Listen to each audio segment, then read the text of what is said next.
నమస్తే, నేను మీ జయ. సండే వచ్చేస్తోంది. చికెన్ తినేయాలని ఫిక్స్ అయ్యారా? ఆగండి. కొంతకాలం క్రితం బర్డ్ ఫ్లూ వచ్చినప్పుడు చికెన్, ఎగ్స్ తినడం మానేశాం. గుర్తుందా మీ అందరికీ? ఇప్పుడు కూడా అదే బర్డ్ ఫ్లూ మళ్ళీ తూర్పుగోదావరి జిల్లాలో వేగంగా వ్యాపిస్తోంది. తాజా పరిస్థితి ప్రకారం తూర్పుగోదావరి జిల్లాలో ఈ వైరస్ ధృవీకరించబడింది. ఫిబ్రవరి 9, 2025న తూర్పుగోదావరిలోని కన్నూరు అగ్రహార గ్రామంలో పౌల్ట్రీ ఫామ్స్లో ఫస్ట్ బర్డ్ ఫ్లూ కేసు నిర్ధారణైంది. నల్లజర్ల, సీతానగరం ప్రాంతాల్లో కూడా ఈ వ్యాధి బాగా ప్రబలింది.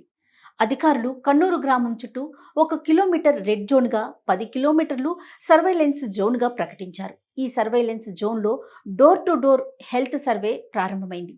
ఇక వెల్పూరు, కన్నూరు గ్రామాల పౌల్ట్రీ ఫార్మ్స్ నుంచి సేకరించిన ఈ శాంపిల్స్ ని భోపాల్లోని నిషాద్కి పంపగా ఇది బర్డ్ ఫ్లూ పాజిటివ్ అని తేలింది. ఈ నేపథ్యంలో యానిమల్ హస్బెండరీ డిపార్ట్మెంట్ వారు ఇన్ఫెక్ట్ అయిన కోళ్లని నిర్మూలించాలని ఆదేశించి రెడ్ అలర్ట్ ను కూడా ప్రకటించింది.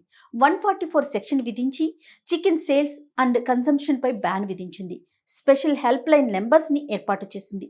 తెలంగాణలో ఇప్పటివరకు బర్డ్ ఫ్లూ కేసులు నమోదు కాలేదు. కానీ నిజామాబాద్, కామారెడ్డి జిల్లాలో వేల సంఖ్యలో కోళ్ల మరణాలు నమోదయ్యాయి. తెలంగాణ ప్రభుత్వం అప్రమత్తమైంది. ఏపీ నుంచి పౌల్ట్రీ ట్రాన్స్పోర్ట్ను బ్లాక్ చేసింది. బోర్డర్ చెక్పోస్ట్ వద్ద కట్టుదిట్టమైన తనిఖీలు కూడా ప్రారంభించింది. Telangana animal husbandry department principal secretary సచిఘోష్ ప్రజలను అప్రమత్తంగా ఉండాలని కోరుతూ హై టెంపరేచర్లో వండిన చికెన్ గాని, ఎగ్స్ గాని మాత్రమే తినాలని హెచ్చరించారు. ఈ వార్తతో 250 రూపాయలు ఉన్న కేజీ చికెను ఉన్న ఫలంగా 150 రూపాయలకి పడిపోయింది. ఈస్ట్ అండ్ వెస్ట్ గోదావరిలో అయితే కేవలం 30 నుంచి 40 రూపాయల వరకే చికెన్ ధరలు పడిపోయాయి. International egg commission chairman Chitturi Suresh మీడియాతో మాట్లాడుతూ ఫిబ్రవరిలో చికెన్ ధరలు తగ్గడం సాధారణమే. కానీ బర్డ్ ఫ్లూ చికెన్ కన్సంప్షన్ వల్ల స్ప్రెడ్ కాదు. ఇది కేవలం బర్డ్ టు బర్డ్ ట్రాన్స్మిషన్ మాత్రమే జరుగుతుందని, కోళ్ల నుంచి మనుషులకి రాదని చెప్పారు. కానీ డాక్టర్స్ మాత్రం సరిగ్గా కుక్ కానీ ఫ్రైలు, కబాబులు లాంటివి తినడం ప్రమాదమని చెప్తున్నారు. ఈ వైరస్ సోకిన కోళ్లని తిన్న లయన్స్, టైగర్స్ లాంటి జంతువులు కూడా చనిపోయాయని హెచ్చరించారు. చికెన్ అయినా, ఎగ్స్ అయినా బాగా హై టెంపరేచర్లో ఉడికించి తినాలి అని చెప్తున్నారు.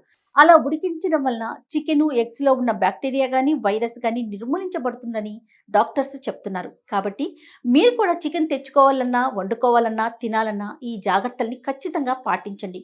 మీరు, మీ కుటుంబం ఆరోగ్యంగా, సంతోషంగా ఉండాలని కోరుకుంటూ నమస్తే.